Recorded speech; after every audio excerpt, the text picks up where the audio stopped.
The evidence is overwhelming. You cannot escape the consequences of your actions. 병원 복도에 내려앉은 공기는 유난히 무겁더군요.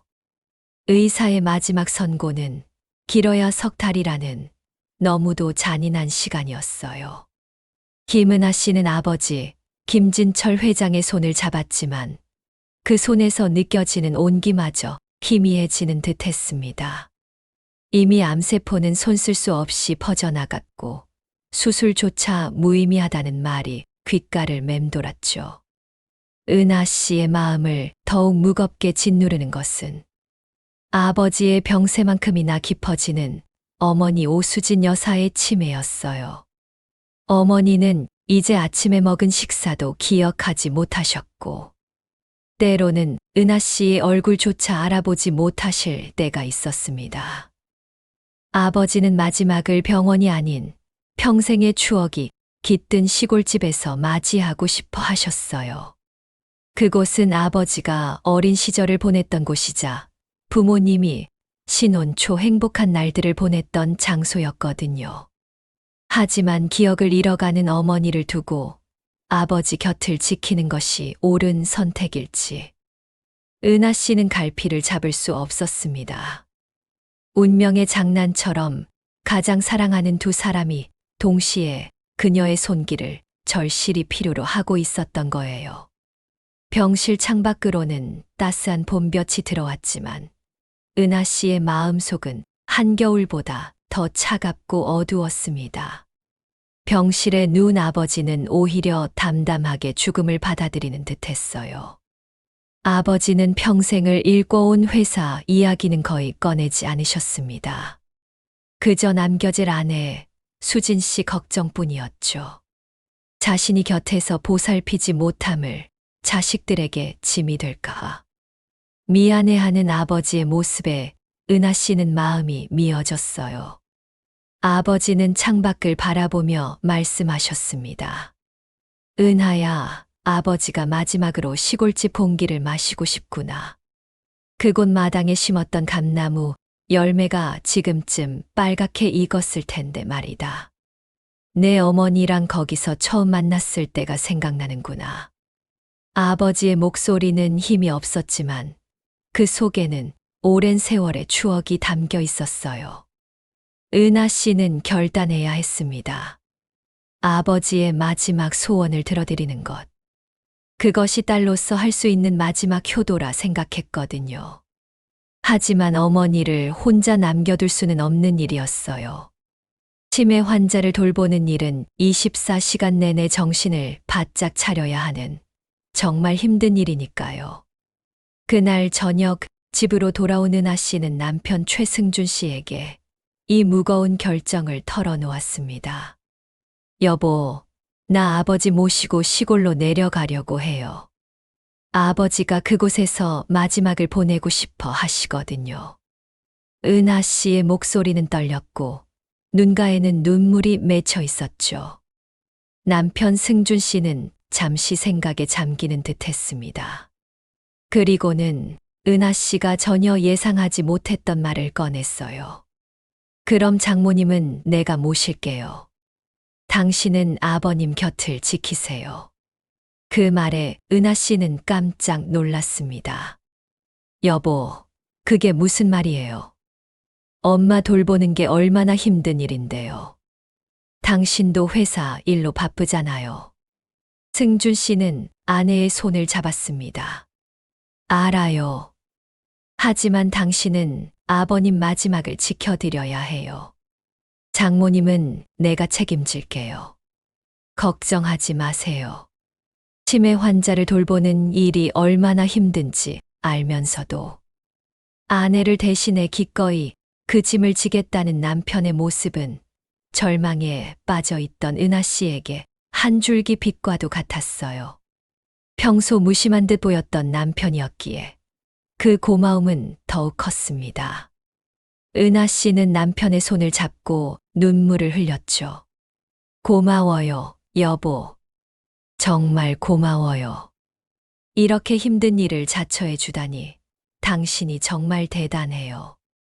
며칠 뒤 남편 승준 씨는 조심스럽게 다른 이야기를 꺼냈습니다. 은하 씨는 그때 어머니의 병원 진료 기록을 정리하고 있었어요. 여보, 회사 일로 할 얘기가 있는데요. 승준 씨의 목소리는 평소보다 더 신중했습니다. 아버님이 안 계신 동안, 그리고 당신이 시골에 내려가 있는 동안 회사를 누가 책임져야 할까요? 은하 씨는 고개를 들었어요. 그야 당신이 해야죠. 직원들도 당신을 잘 따르잖아요. 승준 씨는 고개를 끄덕였습니다. 그런데 말이에요. 제가 일반 사원직이로는 직원들을 통솔하고 거래처를 관리하는데 한계가 있을 것 같아요.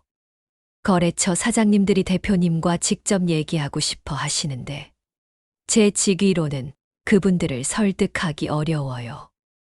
은하 씨는 남편의 말에 공감이 갔습니다. 그럼 어떻게 하면 좋을까요? 승준 씨는 잠시 망설이는 듯 하다가 입을 열었어요.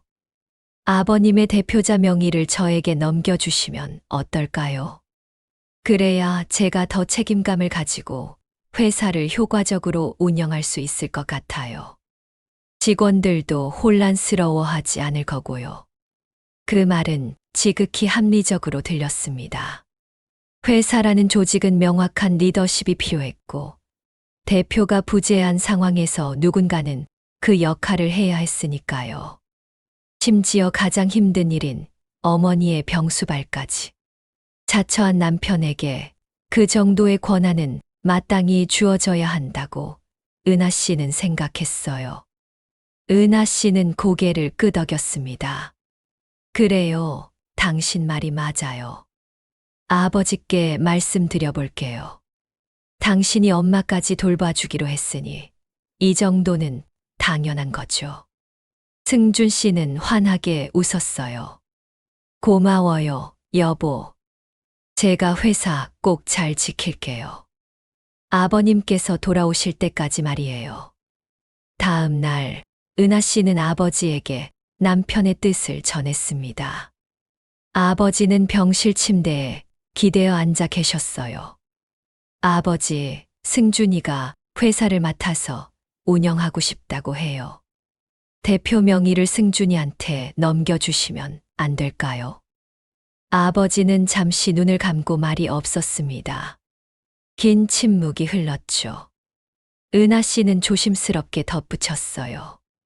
승준이가 엄마도 돌봐주기로 했어요.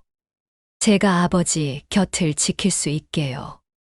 그러니까 회사도 승준이가 책임지는 게 맞는 것 같아요. 아버지는 천천히 눈을 뜨셨습니다. 평소 사위인 승준 씨를 완전히 신뢰하지는 않는 눈치였지만 하나뿐인 딸의 간곡한 부탁과 치매에 걸린 아내를 돌봐주겠다는 사위의 희생을 외면할 수는 없었을 거예요. 아버지는 무겁게 입을 열었습니다. 알았다. 하지만 한 가지 조건이 있다. 은하 씨는 고개를 끄덕였어요. 네, 아버지. 무엇이든 들어드릴게요. 아버지는 딸을 똑바로 바라보며 말씀하셨습니다. 내 어머니를 반드시 집에서 승준이가 직접 모셔야 한다. 요양원이나 다른 곳에 보내서는 안 돼. 내 어머니는 낯선 곳을 무서워하시잖니. 그 약속이 지켜지는 것을 전제로 회사의 대표 자리를 넘겨주마. 은하 씨는 안심했어요. 네, 아버지. 걱정 마세요. 승준이도 그렇게 하겠다고 했어요. 집에서 엄마를 잘 모실 거예요. 아버지는 깊은 한숨을 쉬셨습니다. 그래, 그럼 내일 변호사를 불러라. 서류를 정리하자. 이틀 뒤 변호사가 입회한 자리에서 서류 절차는 일사천리로 진행되었습니다. 병실에는 아버지와 은하 씨, 그리고 승준 씨, 박 변호사가 자리했어요. 박 변호사는 오랫동안 아버지의 법률 고문을 맡아온 사람이었습니다. 변호사는 두툼한 서류 뭉치를 꺼내며 설명을 시작했어요. 이 계약서는 회장님의 대표이사 직위를 사위이신 최승준 씨에게 이양하는 내용입니다.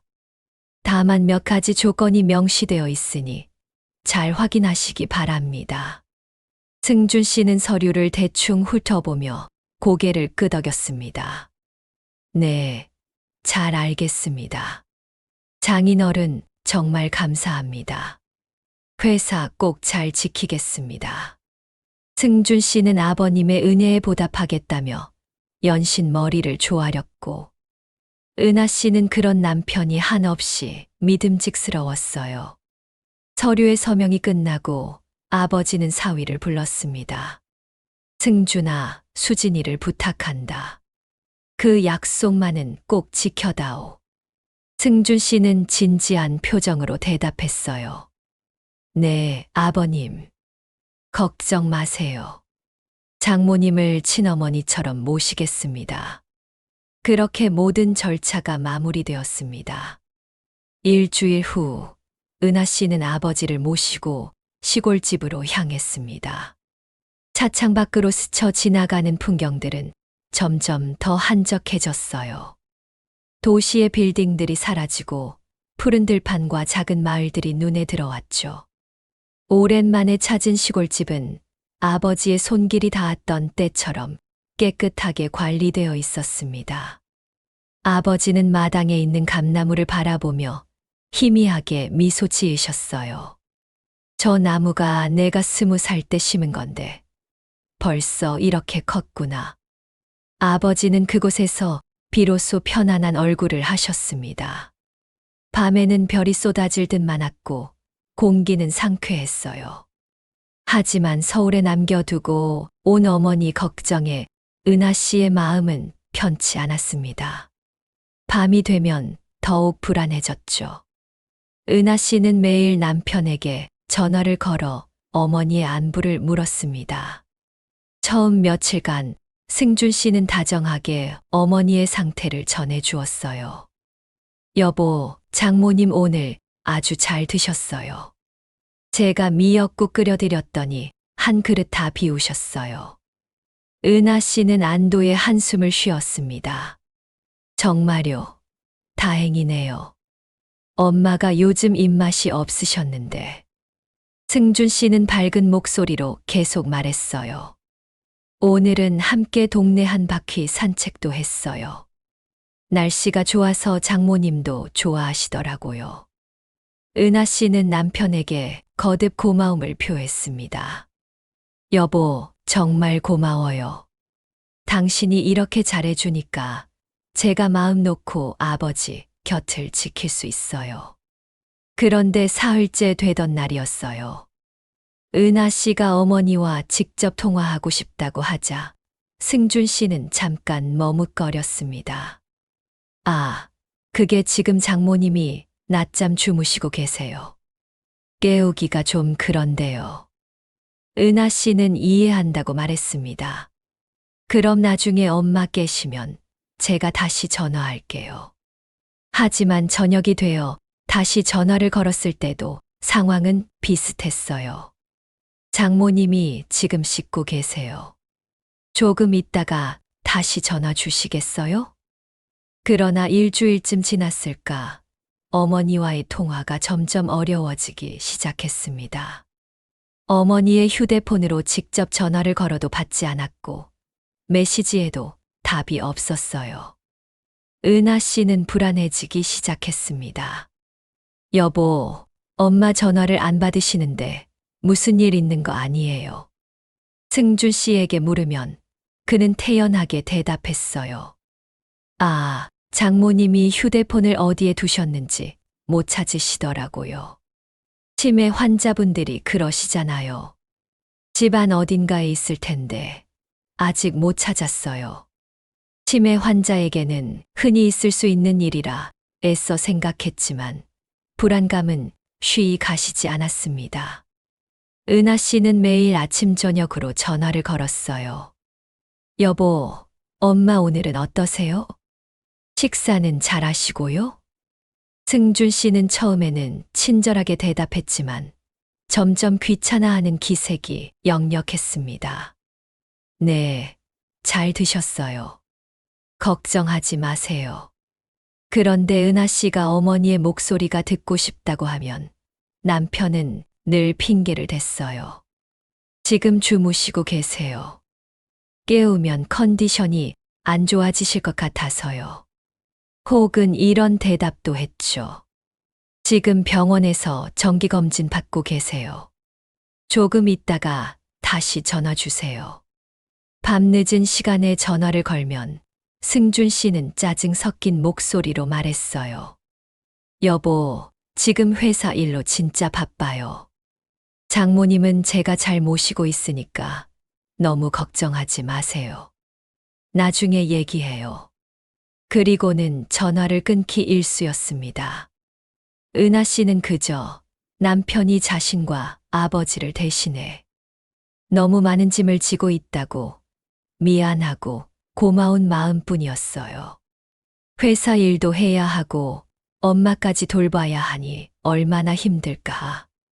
나중에 아버지 일이 다 끝나면 남편한테 정말 잘해줘야지. 은하 씨는 그렇게 다짐했습니다. 그러던 어느 날 새벽이었어요. 은하 씨의 휴대폰이 요란하게 울렸습니다. 시계를 보니 새벽 4시였죠. 아버지의 간병인에게서 다급한 전화가 걸려온 거예요. 은하 씨, 빨리 오세요. 회장님이 갑자기 숨을 쉬지 않으세요. 은하 씨는 벌떡 일어났습니다. 뭐라고요? 아버지가 어떻게 되셨다고요? 간병인의 목소리는 떨리고 있었어요. 제가 새벽에 확인하러 들어갔는데 회장님이 침대에서 숨을 안 쉬고 계세요. 구급차를 불렀는데 이미 은하 씨의 머릿속이 하얗게 변했습니다. 맑은 정신으로 아침 인사를 나눈 것이 불과 몇 시간 전이었어요. 아버지는 저녁 식사도 잘하셨고 내일은 마당의 감을 따보자는 이야기도 하셨죠. 은하 씨는 황망한 마음으로 서울로 향했습니다. 새벽 기차를 타고 올라가는 내내 은하 씨는 눈물을 멈추지 못했어요. 아버지, 제가 좀 더 잘해드릴 걸 그랬어요. 마지막까지 곁을 지켜드릴 걸 그랬어요. 하지만 후회는 이미 늦었습니다. 아버지는 그렇게 조용히 세상을 떠나셨어요. 서울역에 도착한 은하 씨는 택시를 타고 집으로 향했습니다. 먼저 어머니를 만나봐야 했어요. 어머니께 아버지의 부음을 전하고 함께 장례를 치러야 했으니까요. 그러나 그녀를 기다리고 있는 것은 아버지의 죽음보다 더한 절망이었습니다. 집 앞에 도착한 은하 씨는 익숙한 비밀번호를 눌렀어요. 하지만 문은 열리지 않았습니다. 비밀번호가 틀렸다는 경고음만 계속 울렸죠. 은하 씨는 다시 한번 천천히 번호를 눌렀어요. 결혼 기념일 날짜로 설정해둔 비밀번호였는데 분명히 맞는데도 문은 열리지 않았습니다. 이상하다 싶어 초인종을 눌렀어요. 잠시 후 문이 열렸는데 나온 사람은 생전 처음 보는 낯선 중년 여자였습니다. 누구세요? 은하 씨가 당황해서 물었죠. 여자는 오히려 이상하다는 듯 되물었어요. 여기 누구 찾으세요? 은하 씨는 더욱 혼란스러웠습니다. 여기 제 집인데요. 문이 안 열려서요. 여자는 고개를 갸우뚱했어요. 아니, 여기 저희 집인데요. 저희가 일주일 전에 이사 왔어요. 은하 씨는 귀를 의심했습니다. 네, 일주일 전에 이사 왔다고요. 그게 무슨 말씀이세요? 여기 제 집이에요. 여자는 난처한 표정을 지었어요. 아니, 저희가 부동산 통해서 정식으로 매매 계약하고 들어온 집인데요. 혹시 잘못 찾아오신 거 아니에요? 은하 씨는 그 자리에서 주저앉을 뻔했습니다. 집이 팔렸다는 것이었어요. 어떻게 이런 일이 있을 수 있죠? 제 허락도 없이 집이 팔릴 수가 있나요? 여자는 더욱 불편한 기색을 보였습니다. 저희는 모르는 일이고요. 집주인한테 연락해 보세요. 그리고는 문을 닫아버렸어요. 은하 씨는 멍하니 서 있었습니다. 온몸에 피가 차갑게 식는 것을 느끼며 은하 씨는 남편에게 미친 듯이 전화를 걸었습니다. 하지만 그는 전화를 받지 않았어요. 한 번, 두 번, 10번을 걸어도 연결되지 않았죠. 은하 씨는 절규하듯 소리쳤습니다. 최승준, 전화 좀 받아요. 대체 무슨 일이에요? 엄마는 어디 계세요? 하지만 전화기 너머로는 차가운 기계음만 되풀이될 뿐이었어요. 가입자의 전화기가 꺼져 있거나 통화 권역밖에 있습니다. 은하 씨는 다급히 장례식장 주소를 확인했어요. 아버지의 장례는 회사 근처 대형 장례식장에서 치러지기로 되어 있었습니다. 택시를 타고 장례식장에 도착한 은하 씨는 허겁지겁 안으로 들어갔어요. 하지만 상주가 있어야 할 자리는 비어 있었습니다. 조문객들은 서로 수군거리고 있었죠. 상주가 어디 간 거야? 아버님이 돌아가셨는데 딸이 안 보이네. 사위는 또 어디 간 거래? 은하 씨는 부끄러움과 분노로 얼굴이 화끈거렸습니다. 그때 장례식장 입구로 남편 승준 씨가 들어왔어요.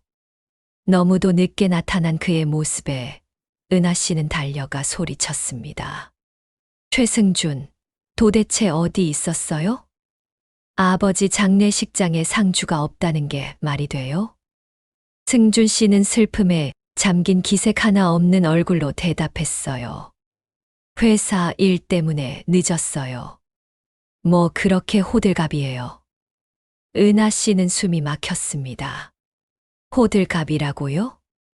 아버지 장례식인데 회사 일이 더 중요해요. 그리고 우리 집은 대체 어떻게 된 거예요? 엄마는 어디 계세요? 승준 씨의 옆에는 값비싼 옷으로 치장한 시어머니 박 여사가 함께였어요. 박 여사는 장례식장에 온 것이 아니라 파티에 온 것처럼 화려하게 차려입고 있었죠. 은하 씨는 두 사람을 번갈아 보며 다시 물었습니다. 엄마는 어디 계시냐고요? 대답해요. 승준 씨는 이제껏 본 적 없는 차가운 얼굴로 대답했어요. 요양원에 모셨어요. 그게 뭐 어때서요? 은하 씨는 귀를 의심했습니다. 뭐라고요? 요양원이라고요? 아버지한테 집에서 모시겠다고 약속했잖아요. 승준 씨는 코웃음을 쳤습니다. 약속. 그게 중요해요? 장모님은 치매 환자인데 전문 시설에서 돌보는 게 낫죠. 은하 씨는 몸이 부들부들 떨렸어요. 그럼 우리 집은요? 왜 집이 팔린 거예요? 승준 씨는 어깨를 으쓱했습니다. 자신의 명의로 된 집을 파는데 무슨 문제가 있나요? 그 돈으로 좋은 곳으로 이사했어요. 은하 씨는 그제야 모든 것을 깨달았습니다. 집 명의가 언제 당신 이름으로 바뀐 거예요? 승준 씨는 비웃듯 말했어요. 작년에 당신이 동의해 줬잖아요. 세금 문제 때문이라고 했을 때요. 기억 안 나요? 은하 씨는 그때가 생각났습니다. 남편이 종합부동산세를 줄이려면 명의를 분산하는 게 좋다고 했었죠. 그때 별 생각 없이 동의서에 서명했던 게 기억났어요. 하지만 설마 집을 팔아버릴 줄은 몰랐습니다. 시어머니 박 여사는 기다렸다는 듯이 말을 보탰어요. 애초에 사위가 치매 걸린 장모를 모시는 건 말이 안 되지. 하지만 며느리가 시어머니를 모시는 것은 당연한 이치 아니겠어. 이제 내가 아들 내외의 수발을 받으며 살 차례야. 박 여사는 으스대며 계속 말했습니다. 이미 한강이 보이는 좋은 아파트로 이사까지 마쳤으니 장례가 끝나는 대로 들어와서 며느리 노릇 제대로 해. 밥 해주고, 빨래 해주고, 청소하고. 알았지? 은하 씨는 믿을 수 없다는 표정으로 두 사람을 바라봤어요. 순간 모든 것이 분명해졌습니다. 남편의 친절, 희생, 그 모든 것이 회사를 손에 넣기 위한 치밀한 연극이었음을 깨달았죠. 어머니를 돌보겠다는 약속은 아버지를 속이고 대표 자리를 차지하기 위한 거짓말이었어요. 은하 씨는 그 자리에 주저앉을 수밖에 없었습니다. 하늘이 무너지고 땅이 꺼지는 듯한 배신감이었어요.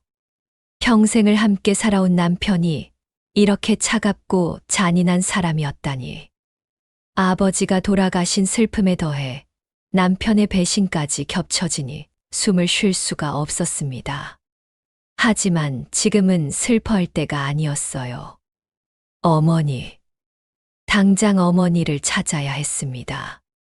은하 씨는 비틀거리며 일어났어요. 엄마가 계신 요양원 주소 알려주세요. 당장이요. 승준 씨는 귀찮다는 듯 휴대폰을 꺼내 메시지를 보냈습니다. 보냈어요. 그리고는 돌아서서 나가버렸죠. 박 여사도 따라 나가며 한마디 덧붙였어요. 장례 잘 치르고 빨리 들어와. 밀린 집안일이 얼마나 많은데. 은하 씨는 휴대폰 화면을 확인했습니다.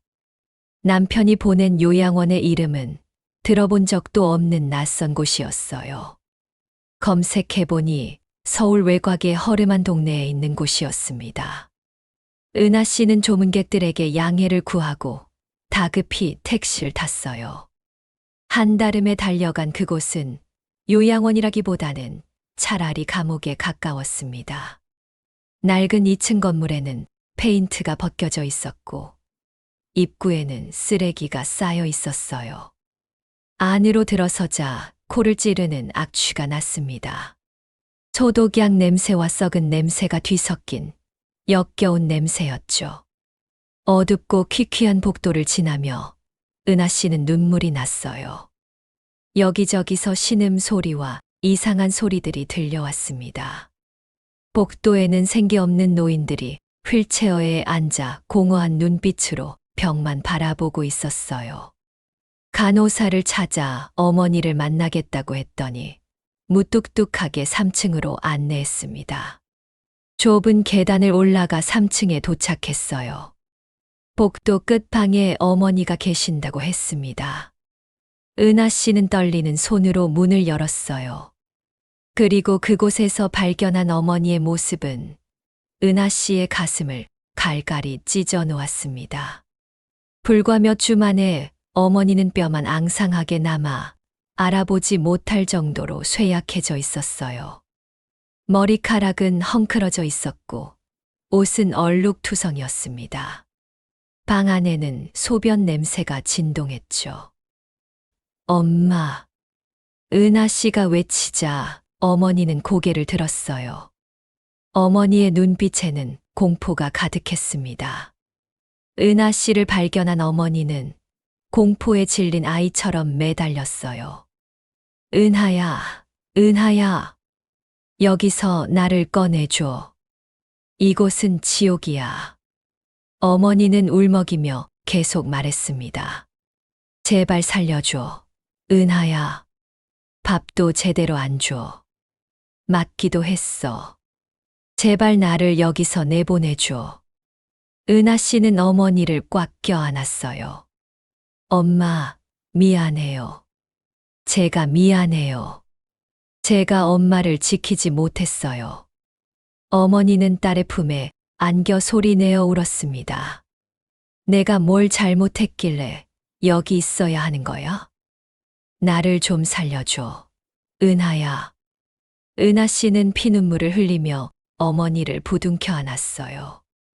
남편이라는 자의 말만 믿고 어머니를 이런 생지옥에 방치한 자신을 용서할 수 없었습니다.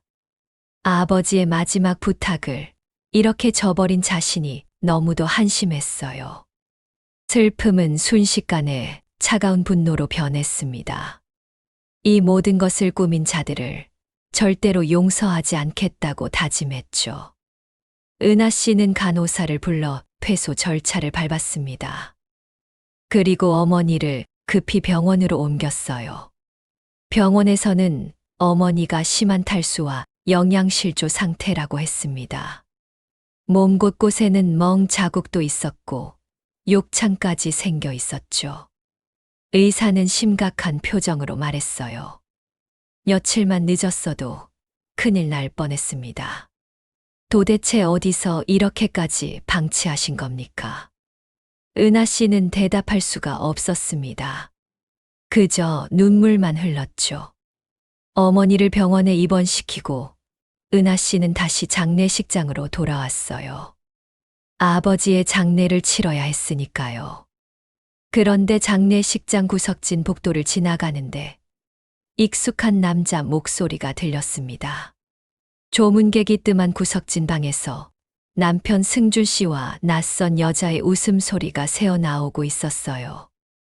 은하 씨는 걸음을 멈췄습니다. 문틈으로 안을 살짝 들여다봤죠. 그곳에는 승준 씨와 젊은 여자가 나란히 소파에 앉아 있었어요.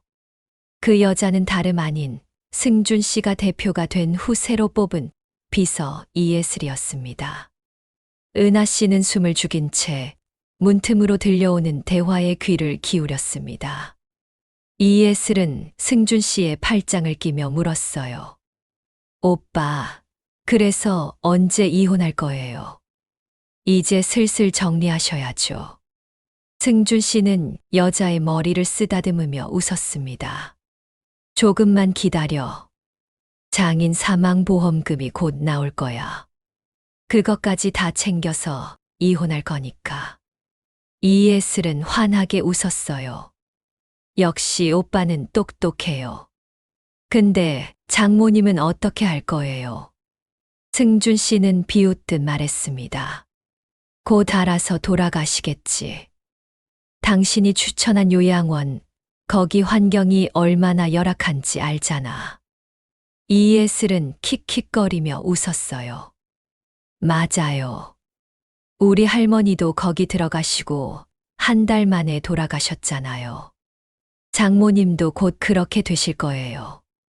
두 사람은 서로를 보며 웃었습니다. 승준 씨가 말했어요. 당신 덕분에 다 잘 풀렸어. 집도 팔고 회사 대표도 됐으니 이제 새 출발이야. 이예슬은 승준 씨에게 키스했습니다. 오빠, 최고예요. 이제 우리 행복하게 살아요. 한강뷰 아파트에서요. 은하 씨는 온몸이 부들부들 떨렸습니다. 인간의 탈을 쓴 악마들이었어요. 자신의 남편과 그 여자가 함께 어머니를 죽음으로 내몬 것이었습니다. 아니, 어쩌면 아버지도. 은하 씨의 머릿속에 섬뜩한 생각이 스쳤습니다. 아버지의 갑작스러운 죽음도 혹시 이들의 계획이었던 건 아닐까. 은하 씨는 그 자리에서 달려들어가 두 사람의 멱살을 잡고 싶었지만 꾹 참았어요. 지금은 때가 아니었습니다. 증거를 모으고 제대로 복수할 방법을 찾아야 했죠. 은하 씨는 휴대폰을 꺼내 조용히 녹음 버튼을 눌렀습니다. 그리고 문틈에 휴대폰을 대고 두 사람의 대화를 녹음하기 시작했어요. 안에서는 계속 대화가 이어졌습니다. 승준 씨가 말했어요. 장인이 대표명에 넘겨줄 때 그 영감이 뭔가 조건을 달았다는 거 기억나? 이예슬이 고개를 끄덕였습니다. 네, 장모님을 집에서 모시라는 조건이었죠. 그거 지키지 않으면 대표직이 무효가 된다는 말도 있었잖아요. 승준 씨는 코웃음을 쳤어요. 그런 건 그냥 형식적인 거야. 누가 그걸 확인하겠어. 장인도 죽었는데. 이예슬은 불안한 듯 물었습니다. 그래도 혹시 몰라요. 나중에 문제 되면 어떡해요? 승준 씨는 자신만만하게 말했어요. 걱정 마. 회사 지분도 내가 다 물려받았어. 이제 아무도 나한테 손 못해. 은하도 법 같은 거 전혀 모르는 애야. 그냥 순순히 이혼하고 위자료나 좀 받고 나가겠지. 두 사람은 다시 웃었습니다. 은하 씨는 충분히 녹음했다고 판단하고 조용히 그 자리를 떠났어요. 손이 부들부들 떨렸지만 마음은 차갑게 가라앉았습니다. 이제 무엇을 해야 할지 분명해졌죠. 아버지의 장례를 겨우 마치고 며칠 뒤 은하 씨는 아버지의 유품을 정리하기 위해 시골집으로 다시 내려갔어요. 아버지의 방에 들어서자 아버지의 채취가 아직도 남아있는 것 같았습니다. 은하 씨는 눈물을 닦으며 책상 서랍을 열었어요. 그곳에는 오래된 서류들과 사진들이 정리되어 있었습니다. 그러다 한 통의 편지 봉투를 발견했죠. 봉투 겉면에는 은하에게라고 아버지의 글씨로 적혀 있었어요. 은하 씨는 떨리는 손으로 편지 봉투를 열었습니다. 안에는 편지 한 장과 명함 한 장이 들어 있었어요. 명함에는 박준혁 변호사라는 이름이 적혀 있었습니다. 아버지가 오래전부터 거래해 온 변호사였죠. 은하 씨는 편지를 펼쳤습니다. 아버지의 글씨체가 눈에 들어왔어요. 사랑하는 딸 은하에게. 이 편지를 읽고 있다면 아버지는 이미 세상을 떠났겠구나. 아버지가 없는 세상에서 내가 얼마나 힘들지 마음이 아프다. 은하야, 아버지가 미리 사과한다. 내 남편 승준이를 아버지는 처음부터 믿지 않았단다. 그 사람 눈빛에서 탐욕이 보였거든. 하지만 내가 좋아하니까 아버지는 묵인했지. 그런데 대표직을 넘겨달라고 했을 때 아버지는 확신했어. 그 사람이 결국 배신할 거라는 것을 말이야. 그래서 박 변호사와 함께 대비책을 마련해 두었단다. 이 편지를 읽거든 당장 박 변호사를 찾아가거라. 그가 모든 걸 설명해 줄 거야. 은하야, 넌 강한 아이다. 아버지가 키운 딸이니까. 이 시련을 이겨내고 바로 서거라. 그리고 내 어머니를 부탁한다. 영원히 사랑한다, 우리 딸. 아버지가. 은하 씨는 편지를 읽으며 눈물을 흘렸어요. 아버지는 모든 것을 알고 계셨던 거예요. 그리고 딸을 위해 마지막까지 준비를 해두셨던 겁니다. 은하 씨는 지체 없이 박 변호사를 찾아갔습니다. 서울로 돌아와 변호사 사무실 문을 두드렸죠. 박 변호사는 은하 씨를 기다리고 있었다는 듯 무거운 표정으로 서류 봉투를 내밀었어요. 김 회장님께서 미리 맡겨두신 겁니다. 앉으시죠. 은하 씨는 긴장한 얼굴로 자리에 앉았습니다. 박 변호사는 차분하게 설명을 시작했어요. 회장님께서는 사위분을 처음부터 신뢰하지 않으셨습니다. 그래서 대표명의 이전 계약서에 아주 중요한 조항을 하나 넣어두셨죠. 변호사는 서류를 꺼내 보여주었습니다. 은하 씨는 서류를 읽기 시작했어요. 계약서 마지막 페이지, 작은 글씨로 적힌 조항이 있었습니다. 대표직 수임자인 최승주는 장모 오수진을 반드시 자택에서 각별히 모셔야 하며, 만약 이 조건이 충족되지 않을 시 본 계약은 즉시 효력을 잃는다. 은하 씨는 눈을 크게 떴어요. 그럼 지금 승준이의 대표직은? 박 변호사가 고개를 끄덕였습니다. 무효입니다. 최승준 씨가 장모님을 요양원에 보낸 시점부터 그의 대표직은 법적 효력이 없어졌습니다. 은하 씨는 가슴이 뛰기 시작했어요. 하지만 승준이가 이미 회사를 장악한 상태인데 제가 뭘 할 수 있나요? 박 변호사는 미소를 지으며 또 다른 서류를 꺼냈습니다. 회장님께서는 이미 오래전 회사 지분 60%를 따님께 비밀리에 넘겨두셨습니다. 뭐라고요? 은하 씨는 믿을 수 없다는 표정을 지었어요. 변호사는 서류를 펼쳐 보여주었습니다.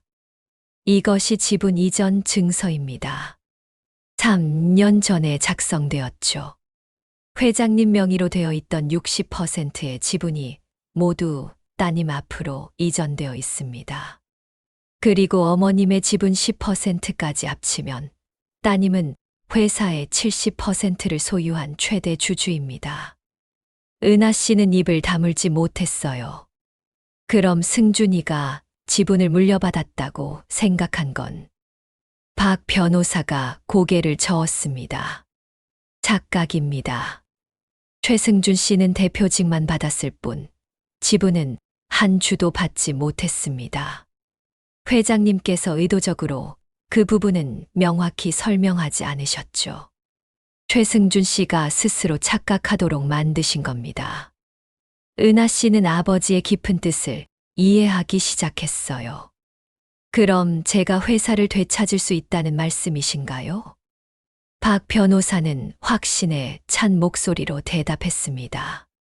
되찾는 게 아닙니다. 원래부터 따님의 회사였습니다. 다만 최승준 씨가 불법으로 대표직을 행사하고 있었을 뿐이죠. 이제 그를 합법적으로 축출하시면 됩니다. 은하 씨는 서류 봉투에서 또 다른 편지를 발견했어요. 그것은 아버지가 마지막으로 남긴 편지였습니다. 은하야, 아버지는 내가 강한 사람이라는 걸 안다. 사업가로서의 자질도 충분히 있지. 미국에서 경영학 공부한 것도 다 쓸모 있을 거야. 이제 내가 회사를 이끌어야 한다. 직원들을 믿고 바르게 경영하거라. 아버지가 평생 일궈온 회사를 내 손으로 더 크게 키워주렴. 그리고 무엇보다 내 어머니를 잘 부탁한다. 배신자들에게는 법의 심판을 받게 하고 너는 당당하게 살아라. 아버지는 항상 내 편이란다. 은하 씨는 아버지의 깊은 사랑과 지혜에 또다시 눈물을 쏟았어요. 아버지는 죽음을 앞두고도 딸의 미래를 위해 모든 것을 준비해 두셨던 겁니다. 이제 아버지가 마련해 주신 검으로 괴물을 벨 차례였죠. 은하 씨는 박 변호사와 함께 작전을 짰습니다. 먼저 회사의 재무 상태를 파악해야 했어요. 변호사의 도움으로 은하 씨는 최대 주주로서 회사의 모든 재무 기록을 열람할 권한이 있다는 것을 알게 되었습니다. 회계팀에 연락해서 최근 3개월간의 법인카드 사용 내역과 자금 이동 내역을 요청했죠. 며칠 후 이메일로 받은 자료를 확인한 은하 씨는 경악했습니다.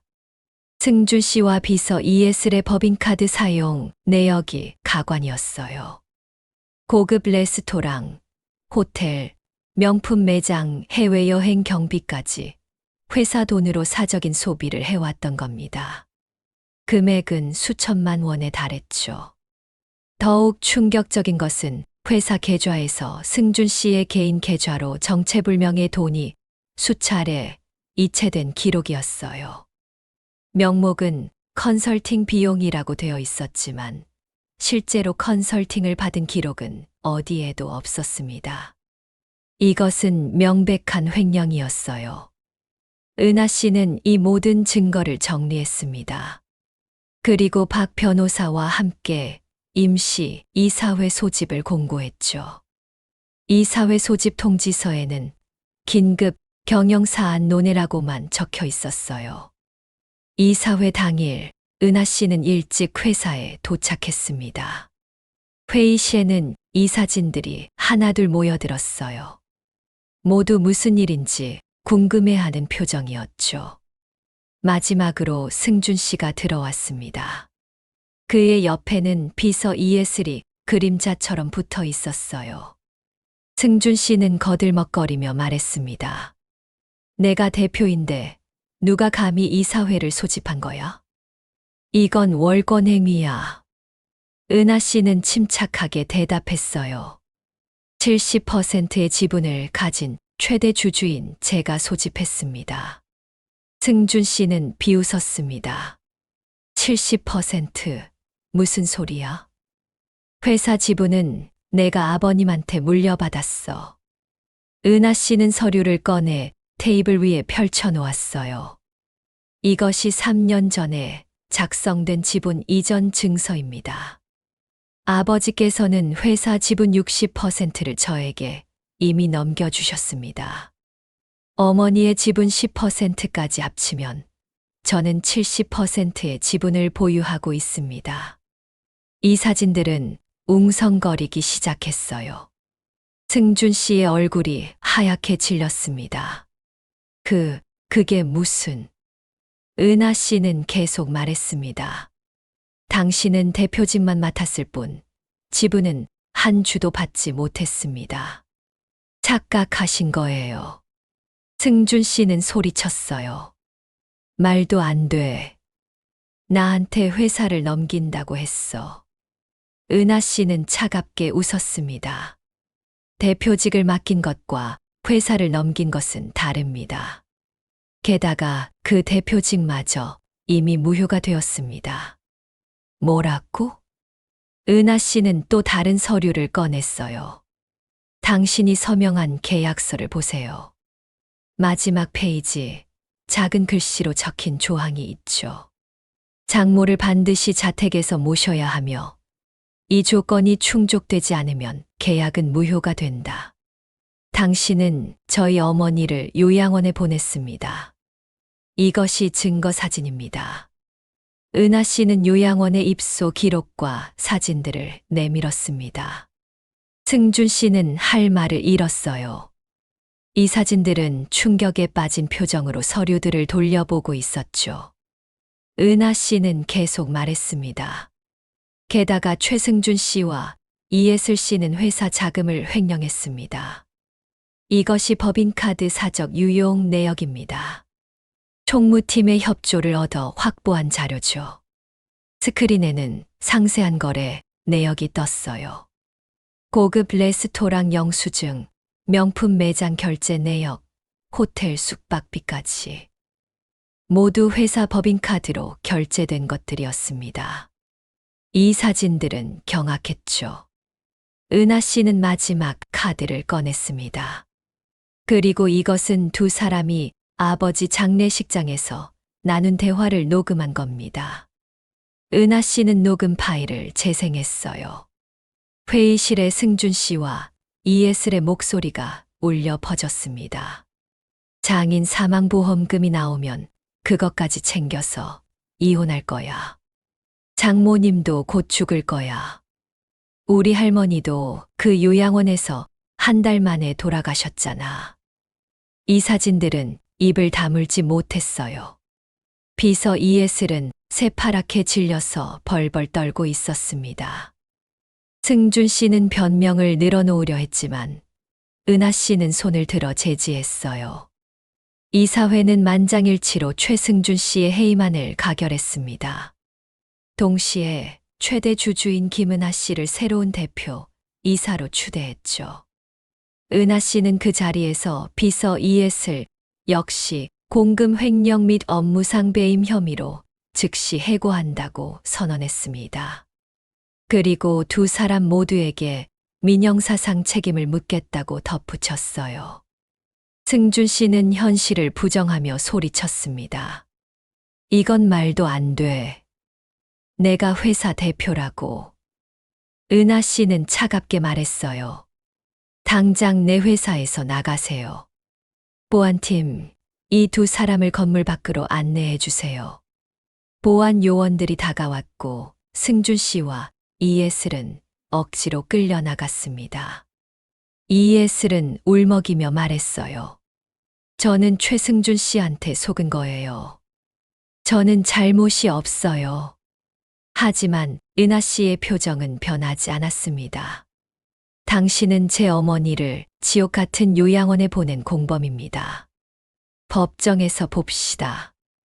회의실 문이 닫히고 은하 씨는 이 사진들을 향해 고개를 숙였어요. 저를 믿고 지지해 주셔서 감사합니다. 아버지가 일궈오신 회사를 반드시 지키고 더 발전시키겠습니다. 이 사진들은 박수를 쳤습니다. 그들은 진작부터 승준 씨의 횡포에 불만이 많았던 터였어요. 모든 것이 끝났습니다. 며칠 후 승준 씨와 이예슬에게는 이혼 소송장과 위자료 청구 소송장, 그리고 손해배상 청구서가 배달되었습니다. 손해배상 청구 금액은 10억 원. 그것은 승준 씨가 횡령한 금액, 법인카드로 사적 소비한 금액, 그리고 어머니에게 끼친 정신적 피해 배상금을 모두 합한 액수였어요. 승준 씨는 변호사를 선임해 맞서려 했지만 증거가 너무나 명확했습니다. 결국 모든 소송에서 패소했죠. 이예슬도 마찬가지였습니다. 그녀는 법정에서 눈물을 흘리며 용서를 빌었지만 판사는 냉정하게 유죄를 선고했어요. 1년이라는 시간이 흘렀습니다. 은하 씨는 아버지의 빈자리를 훌륭하게 채워냈어요. 처음에는 낯설었던 대표의 자리였지만 아버지에게 배운 대로, 그리고 미국에서 공부한 대로 진심을 다해 회사를 이끌었습니다. 직원들과의 소통을 강화했고 투명한 경영을 실천했죠. 아버지가 아꼈던 오래된 직원들과 합심하여 신제품 개발에 매진했고 시장의 반응은 뜨거웠어요. 특히 친환경 소재를 사용한 신제품 라인은 큰 호응을 얻었습니다. 회사는 빠르게 안정을 되찾았고 오히려 아버지가 계실 때보다 더 큰 성장을 이뤄냈어요. 매출은 전년 대비 30% 증가했고 새로운 거래처도 늘어났죠. 직원들은 회사가 망할까 두려웠던 시간을 버텨내고 다시 제자리를 찾아 다행이라며 은하 씨의 리더십에 신뢰를 보냈습니다. 한 직원은 이렇게 말했어요. 대표님, 정말 회장님을 닮으셨어요. 아니, 어떤 면에서는 회장님보다 더 나은 것 같아요. 우리 직원들의 의견을 정말 잘 들어주시잖아요. 은하 씨는 겸손하게 웃었습니다. 다 여러분 덕분이에요. 함께 힘을 모아주셔서 감사합니다. 어머니 수진 씨의 건강도 놀라울 정도로 회복되었어요. 물론 치매 증상이 완전히 사라진 것은 아니어서 때때로 기억을 깜빡하거나 길을 잃기도 하셨지만 지옥 같던 요양원의 기억에서 벗어나 딸의 극진한 보살핌 속에서 안정을 되찾았습니다. 은하 씨는 어머니를 위해 전문 간병인을 고용했고 매일 저녁 함께 식사를 했어요. 어머니는 예전의 웃음을 조금씩 되찾았습니다. 어느 날 저녁 어머니가 말씀하셨어요. 은하야, 내 아버지가 정말 자랑스러워 하실 거야. 우리 딸이 이렇게 훌륭하게 회사를 이끌고 있으니 말이다. 은하 씨는 어머니의 손을 잡았습니다. 엄마, 다 아버지 덕분이에요. 아버지가 저를 믿어주셨으니까요. 모녀는 다음 주 함께 제주도로 여행을 떠날 계획을 세우며 오랜만에 웃음꽃을 피웠어요. 제주도의 푸른 바다를 보며 아버지를 추억하기로 했죠. 반면 최승준 씨의 삶은 나락으로 떨어졌습니다. 그는 무리하게 대출을 받아 사업을 다시 시작하려 했지만 석 달 만에 망하고 말았어요. 사업 감각도 없고 인맥도 없는 그에게 성공은 요원한 일이었죠. 모든 소송에서 패소한 그는 막대한 빚을 떠안게 되었습니다. 10억 원의 손해배상금에 사업 실패로 인한 대출금까지 더해져 갚을 수 없는 액수가 되었어요. 결국 신용불량자가 되어 일용직을 전전한다는 소식이 들려왔습니다. 건설 현장에서 막노동을 하거나 식당에서 설거지를 하며 근근히 살아간다고 했죠. 얼마 전에는 모르는 번호로 은하 씨에게 전화를 걸어왔어요. 은하야, 나야. 좀 도와줄 수 없을까? 승준 씨의 목소리는 초라하고 비참했습니다. 제발 부탁이야. 조금만 돈을 빌려줘. 정말 죽을 것 같아. 은하 씨는 한치의 망설임도 없이 전화를 끊고 번호를 차단했어요. 그에게 줄 동정심은 한 톨도 남아있지 않았습니다. 시어머니 박 여사 역시 아들과 함께 호의호식하려던 꿈이 산산조각 났습니다. 한강이 보이던 고급 아파트는 은행 대출을 갚지 못해 경매로 넘어갔고, 지금은 곰팡이 냄새나는 좁은 골방에서 홀로 지낸다고 했어요. 심지어 아들인 승준 씨와도 의절한 채 식당에서 허드레시를 하며 겨우 생계를 이어가고 있다는 소식이었습니다. 돈이 있을 때는 그렇게 거들먹거리던 박 여사가 이제는 남의 집 설거지를 하며 살아가고 있다니 아이러니한 일이었죠. 어느 날 어머니가 우연히 동네 식당에서 서빙을 하는 전 시어머니를 마주쳤다고 했어요. 박 여사는 수진 씨를 보자마자 얼굴이 새하얗게 질려서 황급히 주방으로 숨어버렸다고 합니다. 어머니는 씁쓸하게 웃으며 말씀하셨어요. 세상은 정말 공평한 것 같구나. 나쁜 짓을 하면 결국 그 대가를 치르게 되는 법이야. 은하 씨는 어머니의 말에 고개를 끄덕였습니다. 그래요, 엄마. 그래서 우리는 항상 바르게 살아야 해요. 어느 화창한 봄날, 은하 씨는 어머니와 함께 아버지의 납골 땅을 찾았습니다. 벚꽃이 만개한 아름다운 날이었어요. 아버지의 사진 앞에는 은하 씨가 직접 고른 하얀 국화가 놓여 있었습니다. 은하 씨는 아버지의 사진을 바라보며 덤덤히 그간의 이야기를 전했어요. 아버지, 회사 잘 돌아가고 있어요. 직원들도 모두 열심히 일하고 있고요. 신제품도 대박이 났어요. 아버지가 기뻐하실 것 같아요. 은하 씨는 잠시 말을 멈추었다가 계속 이어갔습니다. 엄마도 많이 좋아지셨어요. 다음 주에 제주도 여행 가기로 했어요. 아버지도 함께 가고 싶으시죠? 마음으로 함께 가실 거라 믿어요. 어머니도 아버지의 사진 앞에 무릎을 꿇고 앉았어요. 여보, 우리 은하가 정말 대단해요. 당신을 꼭 닮았어요.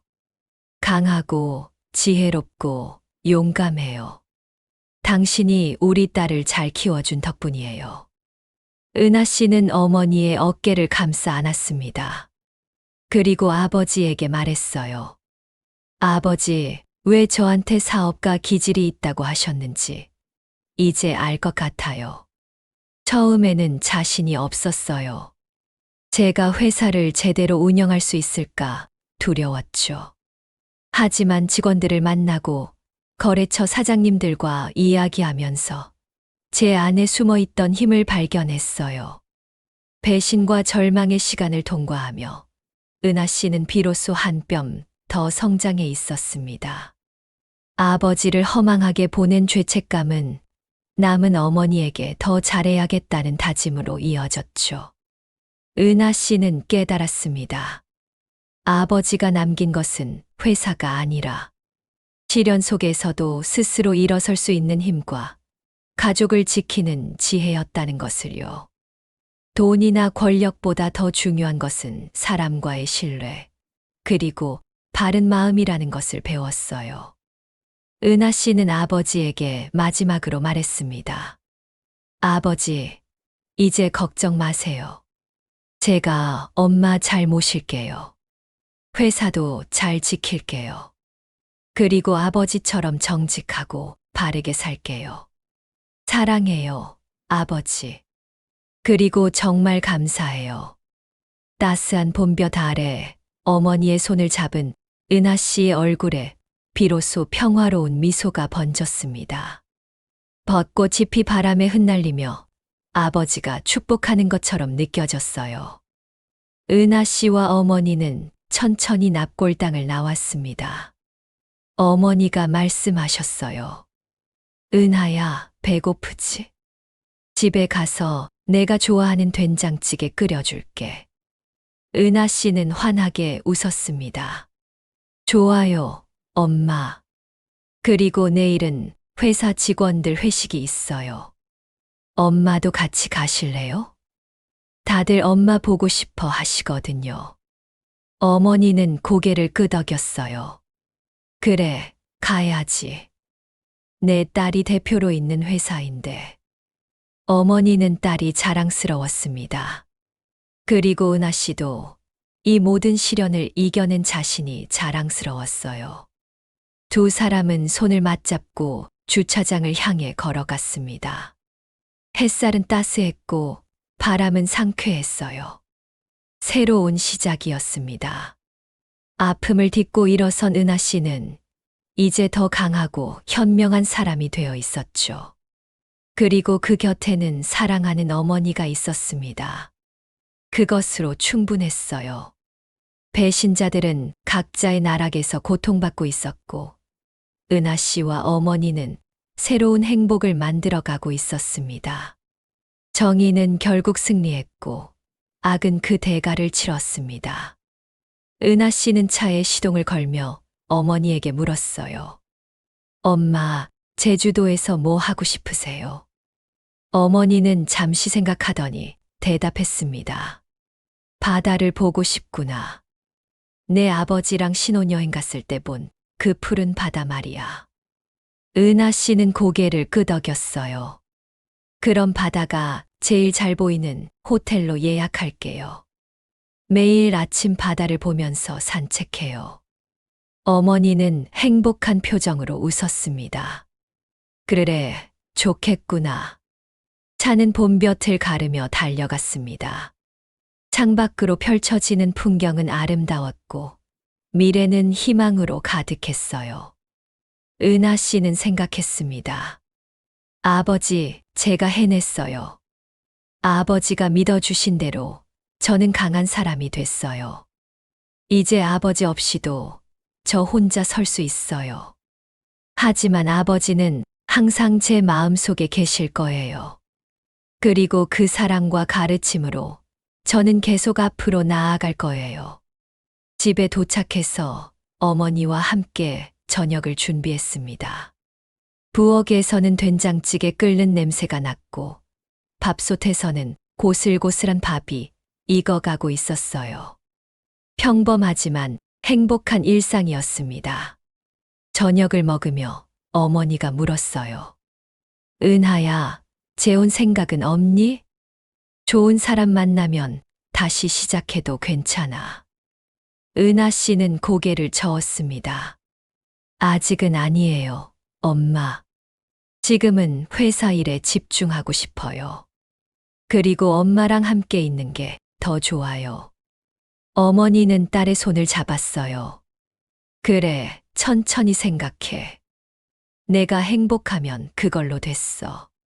그날 밤, 은하 씨는 침대에 누워 천장을 바라봤습니다. 지난 1년을 돌아보니 정말 많은 일이 있었어요. 아버지의 죽음, 남편의 배신, 어머니의 고통, 그리고 회사를 되찾기 위한 싸움. 모든 것이 악몽 같았지만 이제는 이겨냈습니다. 은하 씨는 미소를 지었어요. 그리고 조용히 중얼거렸습니다. 아버지, 정말 감사해요. 아버지가 남겨주신 마지막 선물 덕분에 저는 새로운 사람이 되었어요. 이제 저를 믿고 지켜봐 주세요. 창밖으로는 달빛이 은은하게 비쳐 들어왔고 은하 씨는 편안한 마음으로 잠에 들었습니다. 내일도 모레도 그녀는 계속 앞으로 나아갈 것입니다. 아버지가 일궈온 회사를 지키고 어머니를 보살피며 바르게 살아갈 것입니다. 그것이 아버지에게 할 수 있는 최고의 효도이자 자신에게 줄 수 있는 최고의 선물이니까요. 이야기는 여기서 끝나지만 은하 씨의 인생은 계속됩니다. 더 나은 내일을 향해 한 걸음씩 나아가며 말이죠.